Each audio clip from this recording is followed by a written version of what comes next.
Welcome back to the Walter Bosley channel. And today's guest is a very interesting gentleman here, uh, Alexander Milovanov. And let me tell you about him first here. Uh, Alexander is a principal systems engineer at a cutting edge technology corporation in Los Angeles. His true passion lies in uncovering lost spiritual knowledge and healing practices. Alexander's worldview has been profoundly shaped by encounters with renowned spiritual teachers like Nikolai Levashov, Drunvalo Melchizedek, Shariji, Boris Zolotov, and others. Active in both attending and leading spiritual workshops, Alexander draws inspiration from these experiences and the teachings of Hermes Trismegistus, guiding his focus toward the exploration of human consciousness. Welcome, Alexander, to the Walter Bosley channel. Hello, everyone, and thank you for having me here today. And let me introduce myself and explain where I information we will discuss today, because when you receive new information, it's important to know if the source of this information is trustworthy. So I'm a scientist. I started my scientific career very early. At the age of 16, I became a student of one of the top universities in Eastern Europe. And by 21, I had already earned a master's degree in physics. So while working in science, I quickly realized that modern official science usually knows very little about the world and cannot answer even the most basic questions. So mainstream scientists themselves admit they only know something about 10% of the existing matter in the universe. And even that something is roughly like 4%. So remember these numbers if you tend to trust to modern science. In truth, official science has become a sort of religion, and I can easily prove this. Just like religion, science is founded on dogmas, and like religion, it's more willing to adopt new dogmas than to change the old ones. Realizing early that the official science cannot be trusted, I turned to other sources, both ancient and modern. These sources often ignored by science, and even deliberately science hide these sources and information from public if they not align with official dogmas. Science dismiss anything that contradicts these established dogmas.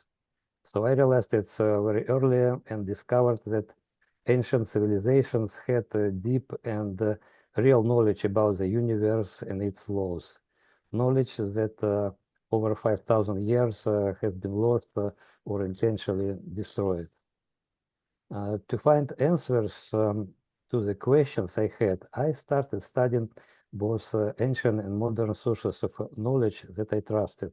I immersed myself in the works of many spiritual teachers and began practicing meditations technique early at my 20s.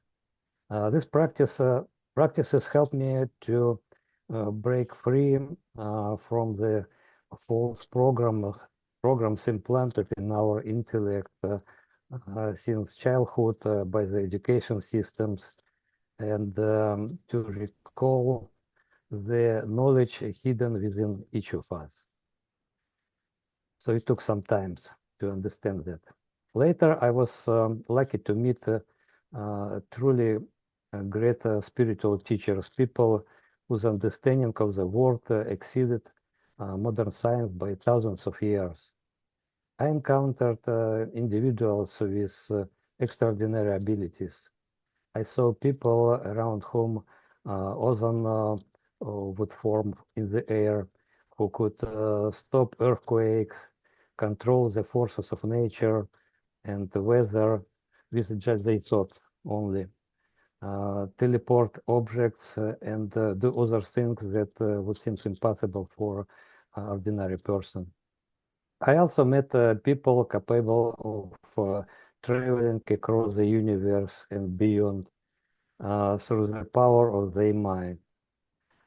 From them, I gained direct knowledge about the universe and its laws. Knowledge I could trust completely because it came from first-hand experience. Many of these insights I later confirmed through my own research, calculations, and experiments. The results of my studies of over several decades resulted in two books, The Music of the Divine Spheres and The Civilization of Lost Connection. Both were originally published in Russian. Later, The Music of the Divine Spheres was released in English.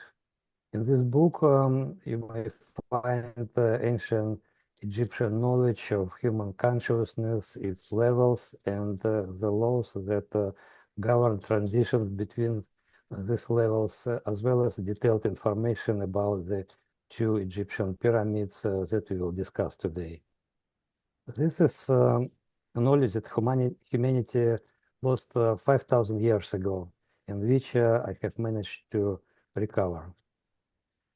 The second book shares ancient wisdom about our consciousness and ways to accelerate its development, among other things. For example, it offers ancient formulas for love, happiness, and justice, and the path to attain them. This book has also been translated into English, and I hope will be published soon. The knowledge and information in my book, including that what we will discuss today, are drawn from the sources that can be truly trusted. So let's focus on pyramids today. Yeah. So today we're going to discuss the mysteries of two Egyptian pyramids, the Great Pyramid of Giza and the Step Pyramid. Official science and scholars claim that it's unknown who built the Great Pyramid, when it was built, and for what purpose. This fact has always puzzled me because Thoth, the legendary figure known as the ancient Egyptian deity associated with wisdom, writing and knowledge, and later known as Hermes Trismegistus, not only stated that he was the one who built the Great Pyramid, but also described exactly how and for which purpose it was created. However, to understand the structure of the Great Pyramid, we must first grasp the most fundamental knowledge of the ancient Egyptians. This knowledge is crucial for understanding the design of both pyramids and indeed all other as well. The most vital knowledge of any civilization is understanding human consciousness, its structure, and the laws guiding its development, because consciousness determines everything. The structure of the Great Pyramid is directly tied to the ancient Egyptians' understanding of the universe, its laws, and the human consciousness. They recognized that the consciousness of all living beings, including humans, is formed according to the laws of equally sized spheres that gather into clusters. These clusters are the physical structure, the carriers of living being consciousness. Consciousness develops by adding new spheres to the existing one. It's essential to recognize that energy or consciousness cannot exist without matter. Everything in this universe is grounded to matter and involves transitions from one form of matter to another, with accompanied by the release of absorptions of different forms of matter. Therefore, for consciousness to be present, there must be a physical carrier, which is a cluster made up of interconnected spheres. That was the Egyptian understanding of human consciousness. The mathematics of the spheres is beautiful, simple, and astonishingly harmonious. Only nature could create so simple and yet so magnificent laws. For example, the distances between the centers of all spheres in the cluster regarding of its size are equal to the square roots of whole numbers. Thoth said that it took Egyptians about 10,000 years to realize that the one is not actually one, but the square root of one. It comes from the laws of the spheres. Within the layers of spheres in the cluster, there are intermediate levels, and the distances between these levels are also the laws of the square roots of whole numbers. For example, in the second layer are two intermediate levels, in the third, 4, and in the fourth, 6. This understanding of the structure of consciousness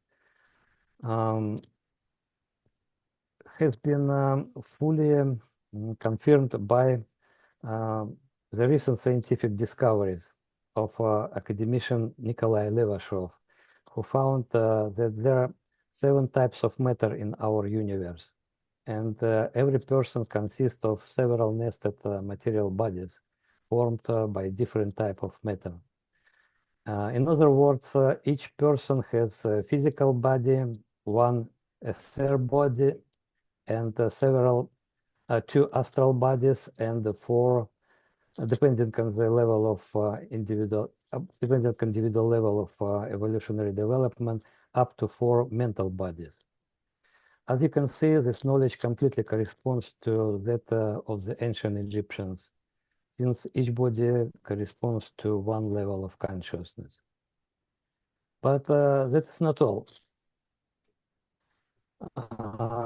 The mathematics of spheres shows that transitions between levels of consciousness, which correspond to transitions into other dimensions, can occur only at certain angles. For this reason, both the main passages in the Great Pyramid are positioned at the angle of that precisely correspond to the transition from the 3rd dimension to the 4th dimension. More detailed information about this topic you can find in the Music of the Divine Spheres. Again, I'm a little bit describing this knowledge because it's closely interconnected to the structure of the pyramid. We'll discuss a little later. And clusters of consciousness that can be distinguished by the geometric figure inscribed within them. For example, if one connects the centers of 4 spheres in the cluster with straight lines, one obtains the tetrahedron. When interconnect 6 spheres, an octahedron. Thoth said that the consciousness of modern humans is situated between 5th and 6th levels, which correspond to the star tetrahedron. So the star tetrahedron represents human consciousness on this planet. Thoth revealed also the Great Pyramid was used as a system of portals, allowing specially trained individuals to travel between dimensions of consciousness and gain experience and knowledge from other planes of existence. The ancient Egyptians also knew the laws of another space, the space of golden ratio spheres, where the distances of the forming spheres differ by the value of golden ratio, which is 1.618. This space has no limits and was associated with the highest planes of beings and the supreme laws of the nature. All this knowledge was used in the construction of the Great Pyramid of Giza. Let us now look at the information given by Thoth regarding the design of this pyramid. In his conversation with Drunvalo and Melchizedek, Thoth said that he built the pyramid according to the proportions of the Earth and Moon, the proportions of golden ratio. He also said that under the pyramid there is identical another pyramid, and that he began construction from its apex. Now that we have an understanding the knowledge of the structure of the Great Pyramid, we can continue. Drunvalla, guided by Thoth, describes in his book, The Ancient Secret of the Flower of Life, that when he descended through the lower corridor and underground chamber of the pyramid, at 2 points in this corridor marked with these red squares on the walls, he felt a vibrational frequency shift of the surrounding space by the full octave. To an ordinary person unfamiliar with the principles behind the Great Pyramid design, this information might seem meaningless, but let's look at the cross-section of the Great Pyramid. Indeed, under the Great Pyramid is another pyramid of the same size, oriented downward. Thoth truly began building the pyramid from its apex, from its lower apex, which lies about 90 meters below the ground level. Partially debris-filled well in the lower chamber leads directly to its apex. At a depth of approximately 60 meters lies the center of the space of golden ratio spheres. The surfaces of these spheres are formed by flows of various types of matter and act as boundaries between different dimensional spaces. It was precisely at these boundaries that Drunvalla experienced the sudden 1 octave shift in the frequencies. Between, literally, he traveled through the 2 or 3 dimensions while descending in this corridor. The interdimensional transitions can occur only through the consciousness, not only through the consciousness, but also through the physical body as well. In this case, people can disappear in one dimension and appear in another dimension. This explains the phenomenon described by Drunvalla, that while standing in the specific place in the lower chamber, one's thoughts can be materialized. And there are documental cases of people being teleported from this chamber to the sarcophagus of so-called king chamber. Because of such incident, the access to lower chamber was later closed to tourists, and the sarcophagus was moved to another location. In fact, the pyramid was never intended as a tomb for pharaohs. It was created for entirely different purposes. In the upper part of the Great Pyramid, there is another hidden corridor that connects 2 additional golden ratio spheres, linking 2 other dimensions. And recently, using the advanced instruments, scientists discovered a void there, which they called the Great Void. Thoth also revealed that under the Great Pyramid lies an enormous multi-level library of ancient knowledge and technologies, and vast complex like a grand mall left behind by earlier civilizations. And recently, Italian researchers using a synthetic aperture radar detected 2 such huge chambers beneath the pyramid, more than a kilometer deep underground, and along with numerous corridors leading to them and to other underground structures. To understand the structure and proportions of the step pyramid, we must once again turn to the laws of the spheres. The first three layers of consciousness contain exactly 9 levels corresponding to each bodies of a human being can possess on this earth. According to the discovery of Nikolai Levashov, when a person over the course of one's evolution develops these bodies, these all 8 bodies, including the 4 mental ones, then I will quote him. All qualitative barriers on the planet disappear for such a person.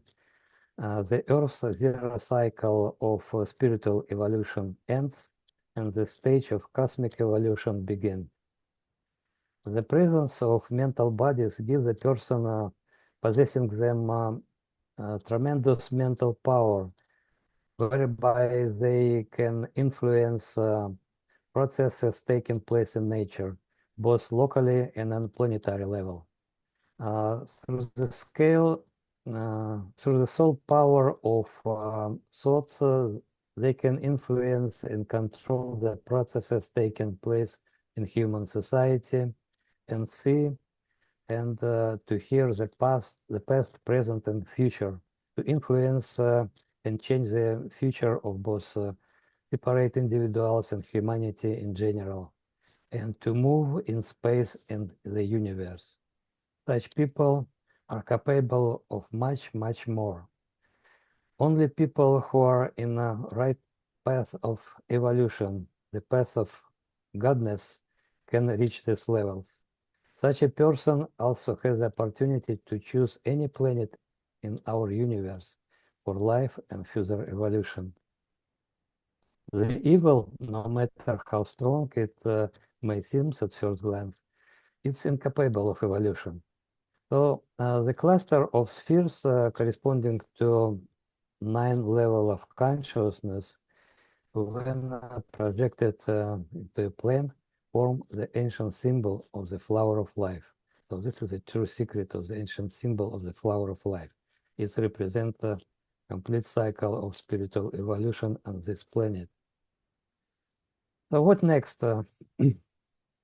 There is another 4th level of consciousness corresponding to 7 levels, 7 divine levels or cosmic level of consciousness that person has to develop. The proportions of these 7 divine levels corresponding to square roots of whole numbers from 10 to 16 are exact proportions of step pyramid. The step pyramid of Djoser was built by Imhotep, a brilliant architect, priest, astronomer, and at the same time vizier of Djoser. The Greeks equated him as a god of medicine, Asclepius, and recognized him as the greatest and wisest man, the leader of all researchers. Imhotep was the first and only person recognized by humanity as a god while still alive. Even the first Christians consider him as a god. It's hard to even list all the areas where the genius of this extraordinary man was manifested, as well as his merits, especially there is not much information left about him. Even though the entire world once knew him. No one even knows where his body buried or whether he died at all. The step pyramid of Djoser is a starway leading to heaven, to 7 divine spheres. That's so after this pyramid, this knowledge about 7 divine spheres spread through the world. It's hard to find another person who has done so much for mankind as Imhotep did. Imhotep was actually the founder of medicine. If humanity hadn't lost the knowledge of Egyptian hieroglyphs for such long period of time, doctors would be given an oath to Imhotep instead of the Hippocratic oath. Greek scientists and doctors were visiting Egypt for centuries to learn about treatments, drug prescription, and description of the properties of medical plants which Imhotep left for humanity. During Imhotep time, complex human body surgery were performed, including surgeries on the skull. The honey binding he invented successfully replaced modern antibiotics when laid into the wound. So he has also become known to the world as a brilliant architect who started construction a stone building for the first time in human history. What he had invented in architecture was later used in other countries and still used by architects today. The ladder-shaped pyramid he built in Saqqara was the first known the stone structure. The pattern of blue. So now let's see the evidence that shows that the pyramid represent 7 layers, 7 levels of divine consciousness. It's built above the lower 9 levels of human consciousness.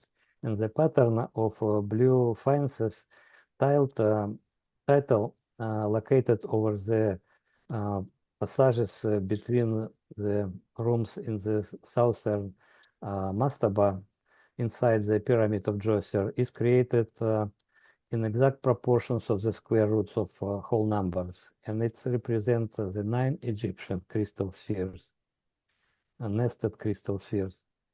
There are 9 levels of consciousness, 5 of which man holds in his hands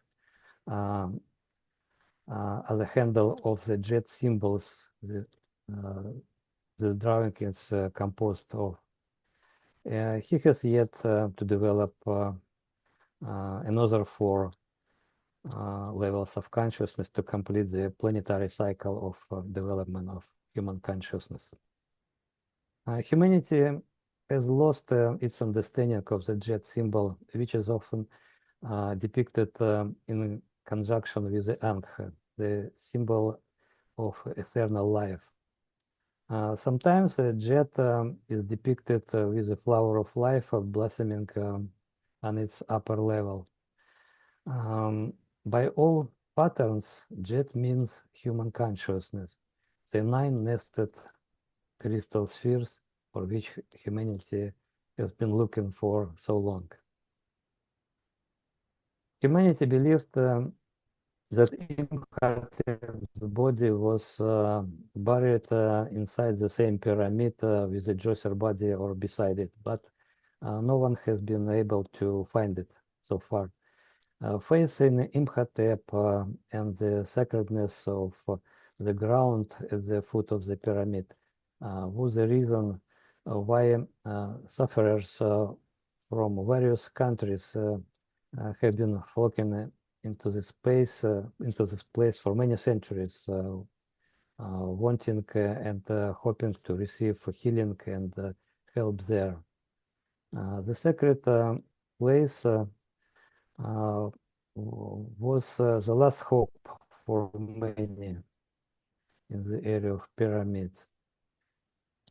People settled and lived right here near the step, near the foot of the pyramid, and sometimes the last thing they saw in this life was a ladder-shaped pyramid towering them to the sky forever.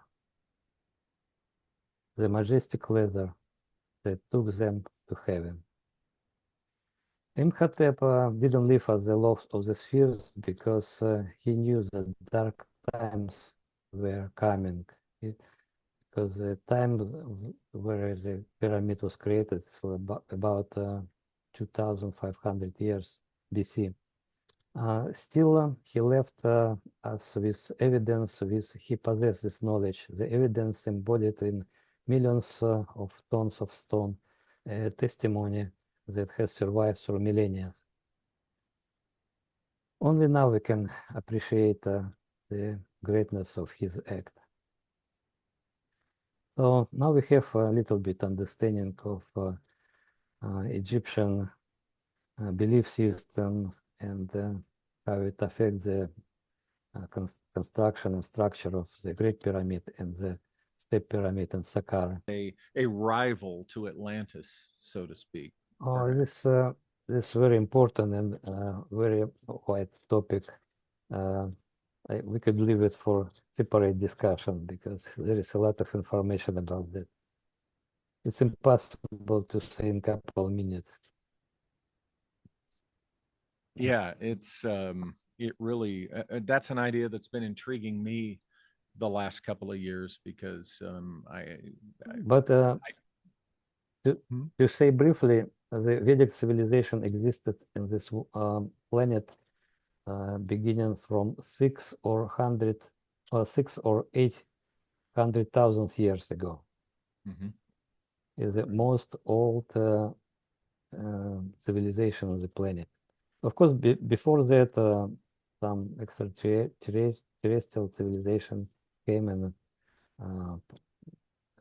gone from this planet. But in terms of settling or living, or colonization, the first civilization was Vedic civilization from 4 different planets that came on this planet purposely to accelerate development of the consciousness, because this planet was created for acceleration of development of consciousness.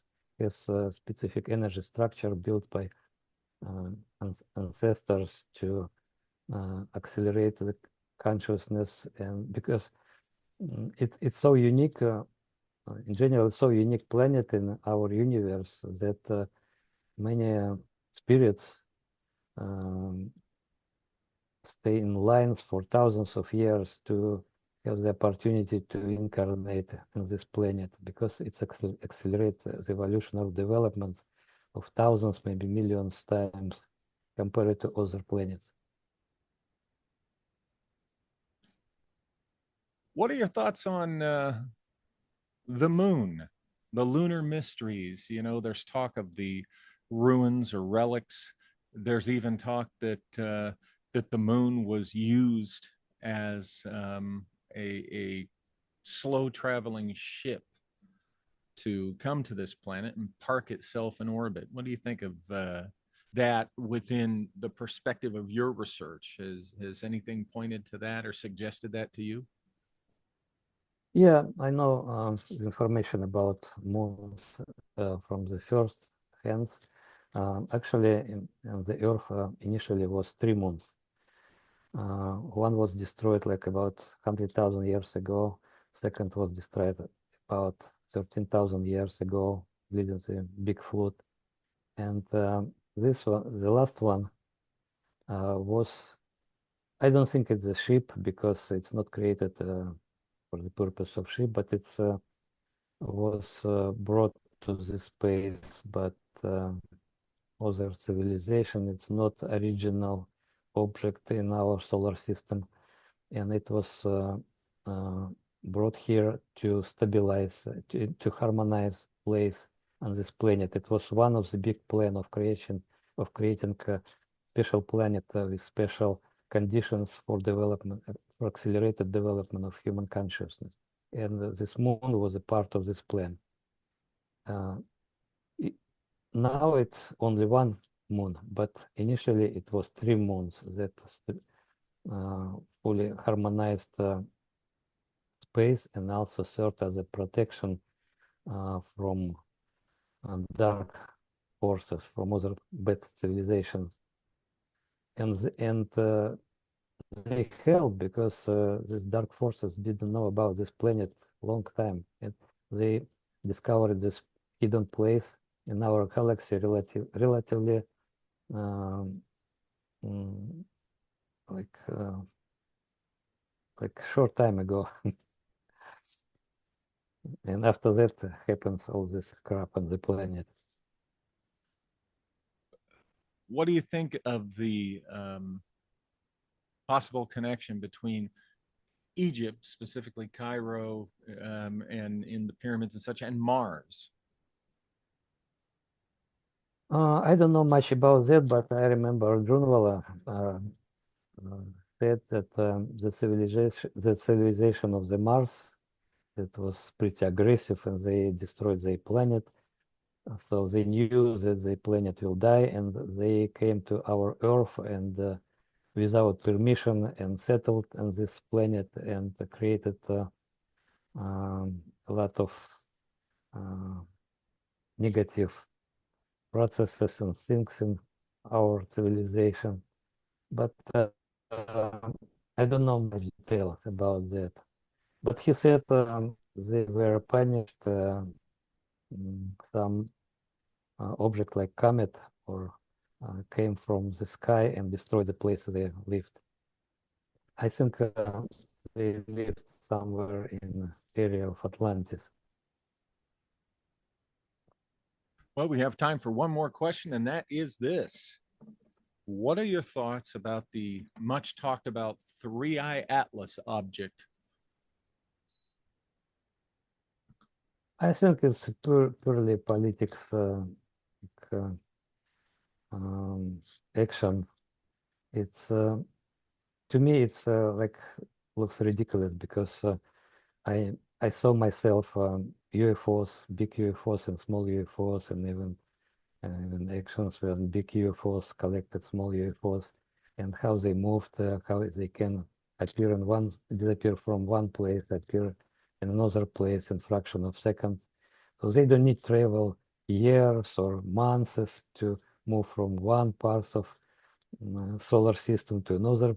It's ridiculous because they have technology that move instantly from one place to another place if they want it. And I think this is all part of propaganda that just distract people attention to necessary things to unnecessary things.